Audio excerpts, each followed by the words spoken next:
Chers collègues, chers futurs résidents, bonsoir et bienvenue à cette nouvelle série de vidéos consacrée à l'anémie férétrive, qu'on appelle aussi anémie par carence martiale. Et je commencerai par une définition. Qu'est-ce que c'est qu'une anémie férétrive? Eh bien, c'est une anémie centrale par diminution de la synthèse de lymphe dans les érythroblastes de la moelle osseuse. Et ceci est dû à un défaut en fer. Quelques chiffres très importants à connaître. Premièrement, on estime que plus de 1,5 milliard d'individus dans le monde ont une carence martiale, plus ou moins prononcée, ce qui est énorme. Et que dans les pays en voie de développement, jusqu'à 80% des habitants des milieux ruraux ont une anémie dite férétrive. Ceci est dû généralement à des carences d'apport et à des malnutritions. Alors qu'aux États-Unis, 20% des femmes ont des réserves en fer qui est nulle, et la moitié d'entre elles présentent une véritable anémie. Et ceci généralement est dû à un saignement génital, à des ménométrorragies, comme on va le voir dans la deuxième partie de ce cours. Une étude française, donc je vais vous mettre les références dans la description, révèle qu'une anémie férétrive existe chez 12% des nourrissons âgés de moins de 10 mois. Et ceci par un régime lacté exclusivement maternel qui est très pauvre en fer, et comme on l'a dit dans une vidéo précédente, le lait maternel est non seulement pauvre en fer, et le lait est un chélateur de fer. Donc, deux choses à retenir. La première, c'est que chez les adultes des pays développés, dans 90% des cas, la carence en fer est due à un excès de perte par saignement chronique. La deuxième chose à retenir, que chez les nourrissons, la carence est le plus souvent due à un défaut d'apport. Afin de maîtriser les mécanismes de cette carence en fer, ainsi que l'exploration biologique lors de cette carence, je vous invite à visionner une série de vidéos consacrées entièrement au métabolisme du fer. Et donc vous allez retrouver le lien en bas dans la description. Donc, pour résumer, la carence en fer est due essentiellement à des pertes de sang excessives, soit par des menstruations abondantes, des ménos ou des métrorragies, ou à des saignements digestifs. La deuxième cause, ce sont les carences d'apport ou les malabsorptions intestinales. Et je citerai aussi les atransphérinémies, qui sont des défauts de transport, mais les atransphérinémies sont exceptionnelles. Ce sont des carences dues à une anomalie génétique qui se définit par l'absence de transférine, molécule transporteuse du fer.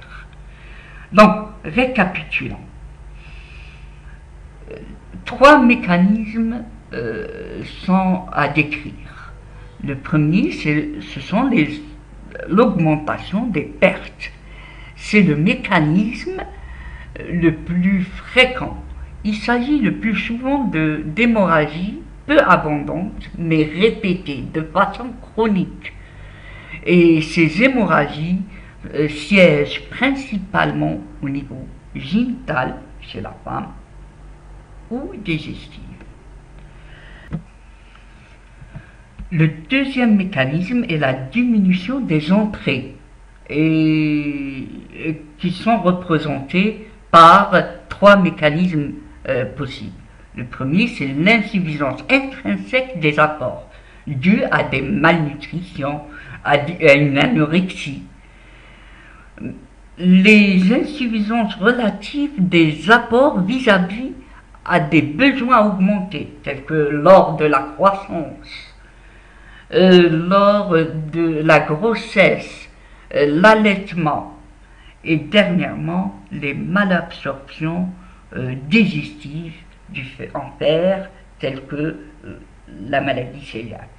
Mais les carences d'apport et les malabsorptions sont généralement mixtes et pas seulement qui répriment exclusivement des carences en fer. Le troisième mécanisme, ce sont les troubles de transport en fer qu'on appelle les atransférémies, qui, et je rappelle encore une fois, ils sont exceptionnels. Maintenant, parlons de la chronologie de cette anémie fébrile. Au début, le déficit est dit prélatent. Il y a une diminution des réserves, c'est-à-dire une diminution de la ferritine, suivie par une diminution du fer sérique. La deuxième étape, c'est le déficit semi-latent. C'est des carences tissulaires en fer et qui se déroulent comme suit. Premièrement, il y a une augmentation de la transférinémie, c'est-à-dire production excessive des molécules de transport afin d'assimiler le maximum de fer vers les cellules utilisatrices. Ce phénomène est suivi par une augmentation des récepteurs de la transférine au niveau de la cellule utilisatrice, mais aussi dans la circulation, ce qu'on appelle les récepteurs solubles de la transférine. Et dernièrement, il y a une augmentation de la protoporphyrine érythrocytaire par manque de fer dans l'hème. Alors, tous ces mécanismes vont aboutir à une capacité totale de fixation de la transférine qui est augmentée, car la transférine, elle est produite en excès alors qu'il n'y a pas assez de fer pour la saturer. Donc on dit que la transférine est capable de fixer plus de fer. Et donc, le coefficient de saturation de cette protéine est bas. La dernière étape, c'est l'étape de l'anémie. Et à cette étape, le TCMH va baisser, suivi par le VGM et enfin par l'hémoglobine et le CCMH. Maintenant, voyons les signes cliniques de cette anémie. L'anémie s'installe très progressivement au cours des mois, voire des années. C'est pour cela qu'elle est tolérée pendant une très grande période jusqu'à des chiffres très bas en hémoglobine. Et le signe direct de cette anémie est la pâleur cutanéo-muqueuse, qui est jugée sur la conjonctive interne des yeux, sur la base de la langue et sur les paumes de la main qui ne sont plus roses, ils perdent leur couleur. En dehors de la pâleur cutanéo-muqueuse, d'autres signes peuvent se voir, tels que l'asthénie, qui est au début à l'effort, puis devient une asthénie au repos. Les signes cardiovasculaires, tels que les dyspnées d'effort ou de repos, les palpitations, les lipothémies, des douleurs angineuses. On peut même voir un souffle systolique de pointe, qui est un souffle fonctionnel anorganique. Des signes neurologiques par souffrance cérébrale, à type d'acouphène, de scotum, de bourdonnement d'oreille, de vertige, de céphalée. Tous ces signes constituent le syndrome clinique de l'anémie, le syndrome anémique. Maintenant, en dehors du syndrome anémique, certains signes sont plus spécifiques pour la carence en fer. Et le premier signe, c'est la peau qui devient sèche et parfois prurigineuse.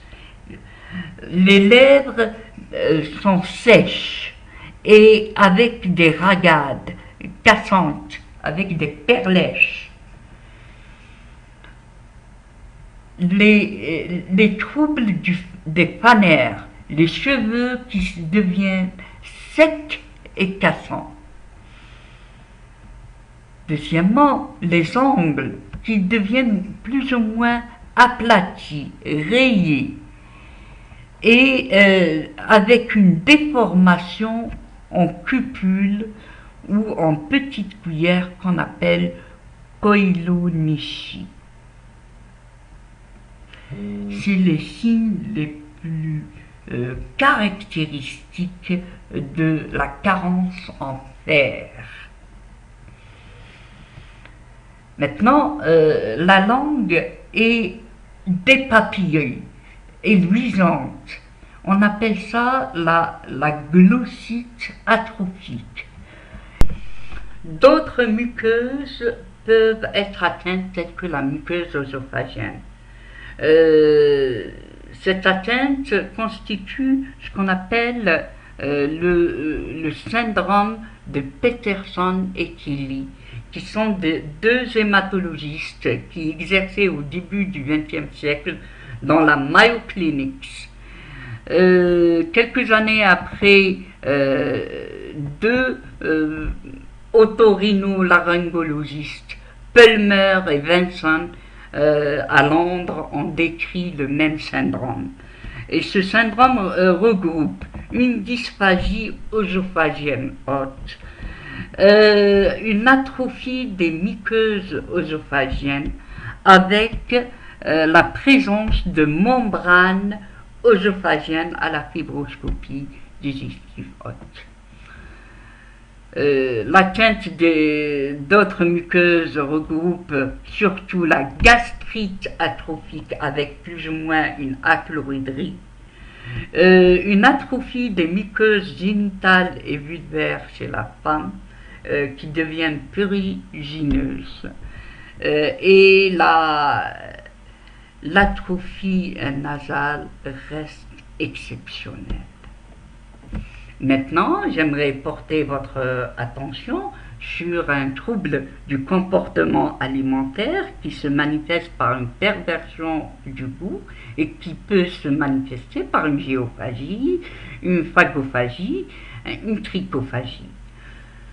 Non seulement ce pica fait partie du syndrome anémie ferriprive, mais il va aggraver cette carence en fer, car la terre, l'argile sont des chélateurs en fer et donc contribuent à la diminution du taux du fer.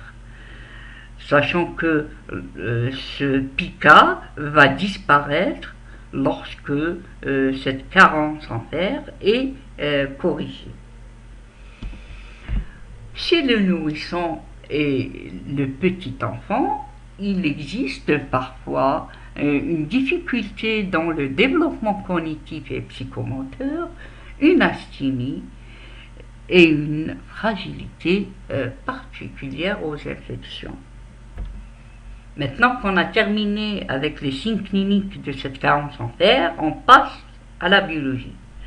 Et premièrement, l'hémogramme va nous montrer une anémie, c'est-à-dire un taux d'hémoglobine inférieur à 13 grammes par décilitre chez l'homme, ou un taux d'hémoglobine inférieur à 12 grammes par décilitre chez la femme, ou inférieur à 11 grammes par décilitre chez le vieillard et la femme enceinte. Donc, les chiffres 11, 12, 13 sont très faciles à retenir. Cette anémie est microcytaire, c'est-à-dire que le VGM est inférieur à 80 microcubes. Elle est hypochrome, le CCMH est inférieur à 32% et arégénérative, c'est-à-dire que si on fait un taux de réticulocytes, on va trouver un taux inférieur à 120 000 éléments par microlitre. Le taux de globules blancs est normal, mais il existe une légère hyperplaquétose parfois qui peut être observée. Maintenant, j'aimerais attirer votre attention sur un autre paramètre fourni par la totalité des automates d'hématologie. C'est le RDW, le Red Distribution Width, ou l'indice de distribution cellulaire des globules rouges. Et ce RDW est une valeur statistique qui correspond au coefficient de variation des tailles des globules rouges. C'est un coefficient d'anisocytose, de variation de taille. Dans un hémogramme qui est normal, le RDW, ou l'indice de distribution cellulaire, est inférieur à 16% ou inférieur à 15,5%. Lorsqu'il y a une carence en fer, ce indice de distribution cellulaire va s'élever, car il existe des microcytes et des normocytes. Donc la distribution est plus large et supérieure à 16%. L'augmentation du RDW ou du IDC est un signe de cette anémie ferriprive.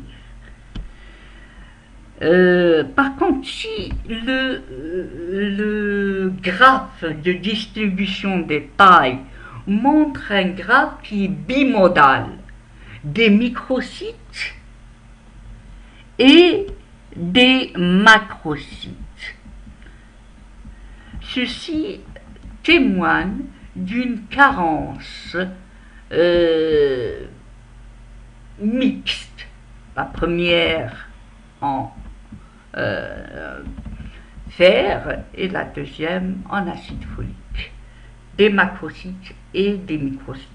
donnant ainsi un graphe beaucoup plus large et donc un coefficient de variation qui est très élevé.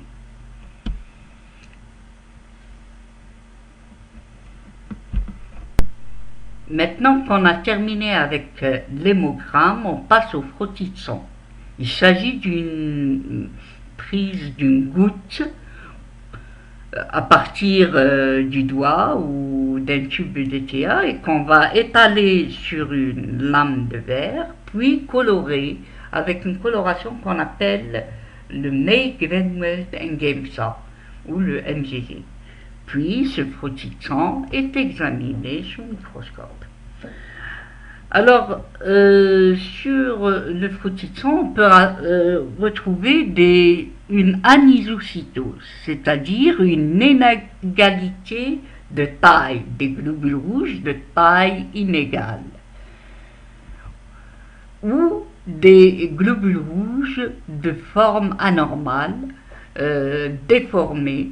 Le mot poikilo vient du mot poire, c'est-à-dire des globules rouges en forme de poire. On peut retrouver des microcytes. Les microcytes, ce sont des globules rouges dont la taille est réduite par rapport aux érythrocytes normaux. Une hypochromie. L'hypochromie est ce sont des globules rouges qui sont pâles, dont le centre est vide. On peut même observer des globules rouges qui sont réduits à un fin anneau périphérique qu'on appelle les annulocytes. Et dernièrement, des cellules sous forme de cibles peuvent être observées. On les appelle de target cells ou les cellules cibles. Après l'hémogramme et le frottis de sang, on passe au bilan martial. Je rappelle que lorsque le fer est en quantité suffisante, la protéine transporteuse qu'on appelle la transférine est saturée à 1/3, c'est-à-dire 33%. Le coefficient de saturation de la transférine est normalement à 33%. Lorsqu'il existe une carence en fer, la transférine n'est pas suffisamment saturée et donc le coefficient de saturation est inférieur à 33%, ce qui va permettre à la transférine de capter plus de fer. On dit que la transférine a la capacité totale de fixation élevée. Alors, en conclusion, en cas d'une carence en fer, le fer sérique va diminuer.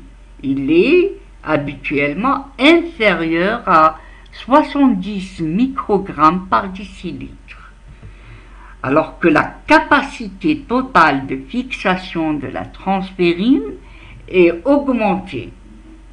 Généralement, elle est supérieure à 350 microgrammes par décilitre.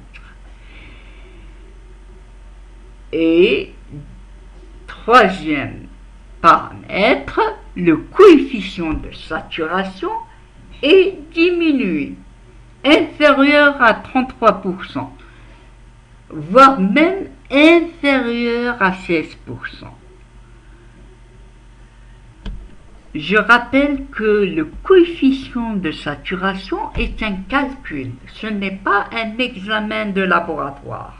Le coefficient de saturation est égal au ferrique divisé par la capacité totale de fixation de la sidérophiline fois 100, et il est exprimé en pourcentage.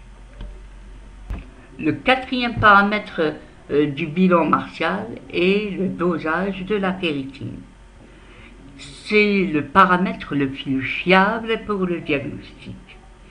Il montre une diminution de la ferritine plasmatique inférieure à 12 grammes par décilitre. Et donc, le diagnostic positif de la carence martiale repose sur soit les 3 examens suivants: le ferrique, la capacité de fixation de la transférine et le coefficient de saturation,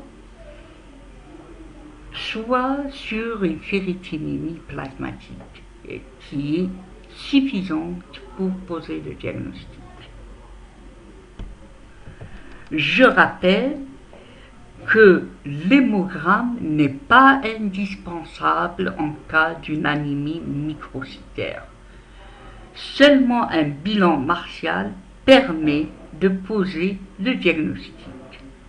Exceptionnellement, lorsqu'on suspecte une anémie dite sidéroblastique et qui fait partie des diagnostics différentiels des anémies férébrives, on peut être amené à pratiquer un myélogramme dans le but de réaliser ce qu'on appelle des colorations de perles. Ce sont des colorations cytochimiques qui permettent de visualiser les grains de fer d'hémosidérine dans la moelle, et cette coloration de perles permet de remarquer qu'il y a absence de fer dans les macrophages, permettant d'éliminer une anémie inflammatoire, et absence de fer dans les sidéroblastes. Surtout, absence de sidéroblastes en couronne. Maintenant, le test thérapeutique. Le test thérapeutique consiste à donner du fer en per-os à dose thérapeutique, suivi par le taux de réticulocytes entre le 7e et 14e jour, qui montre une crise réticulocytaire, c'est-à-dire une augmentation du taux de réticulocytes. Voilà, maintenant cette vidéo est à présent terminée. Si vous avez aimé cette vidéo, je vous prie de vous abonner, de me mettre un grand pouce vers le haut. Sinon, si vous n'avez pas aimé, tant pis, mettez-moi un tout petit pouce vers le bas. Et n'oubliez pas de partager, partout, afin de faire en profiter tout le monde de ce. Je vous remercie pour votre attention.